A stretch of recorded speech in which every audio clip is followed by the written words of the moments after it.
In a turn of political events, we have the pleasure of speaking with someone who has a distinctive viewpoint on the presidential race. Former Republican presidential candidate Dr. Rollan Roberts joins us. Dr. Roberts, thank you so much for joining us today.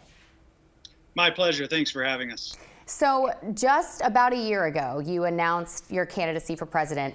And in a recent turn of events, you decided to suspend your candidacy. What was the primary reason for that? Certainly. Well, we've had a great year. We've been campaigning nonstop every day for a year. And we've, out of 19 original starting candidates, we finished 7th yesterday, Monday, in the Iowa caucus. And so the impetus for suspending the campaign yesterday was because of the showing, the dominant showing by Donald Trump in the Iowa caucus, and also where number 2 and number 3 placements fell. It really made a statement on where the country is, where the party is. And so we felt it was best to suspend the official presidential campaign, but to keep focusing on and spreading the message and mobilizing around our vision for America. And so that's what we'll do. Are you thinking about possibly endorsing any other candidates? You know, we're talking to a couple of campaigns and kind of looking at what the landscape looks like. We're also talking to some potential presidential candidates and seeing what what may be and what may unfold this year. Right now, we're focused on our vision and our voice being a voice for America. And now, what is that vision? My vision is, and Voice for America, is that it doesn't matter who the political candidate is and what the policies are. If good policy and good candidates could save America, we would already be saved, and we aren't.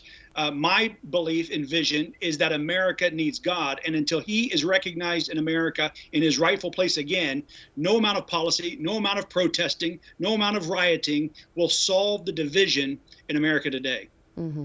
And now, do you have any plans for, future political involvement? You know, we're going to keep all of our events. We're going to keep mobilizing, and we are going to keep speaking this truth that America needs God, and an America without God will fail. And also on what the economy needs to look like and what national security. How do we best secure ourselves and our borders and immigration, education, energy, and then also on strengthening families. I believe that the strength of the family is the strength of the nation, and so we're going to continue and probably even add more events as the days go by.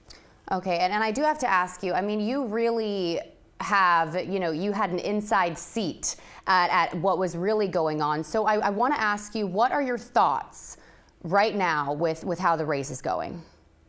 You know, it's been an interesting time because Donald Trump was the first to, and Corey Stapleton were the first 2 candidates to file for presidency in 2022, actually, and very early, which was very rare.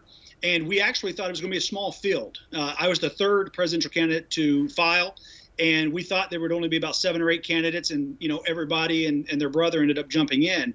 And then, of course, a lot of them weeded themselves out, and most didn't even make it to the Iowa caucus. I can tell you, though, that the current landscape is very clear that that even though Donald Trump is the predominant front runner, there's a lot of challenges both with his candidacy and the legal system around what's going on, justified or unjustified, weaponized or not. That's almost irrelevant. And he's not the only one that's been weaponized. The government has been weaponized. There's been many. We have left a trail of bodies, a trail of former allies of the United States around the world. And so it is symptomatic of a much deeper problem. But I do believe that, he is the predominant front runner and will continue to be so. I mean, he's very dominant right now. And really, to me, Monday was a litmus test on where the Republican Party is and where the nation is. But I do think we have major challenges as a party because, he lost the 2020 election. And I think going into 2024, there's less support now than there was then. A lot of his base is louder now than they were then. But the support among evangelicals, the support among immigrants, the support among casual or, former type Republicans has very much waned.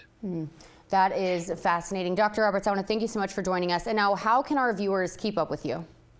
Hey, we're still at RollanRoberts.com, ROLLAN. We're on all the social platforms.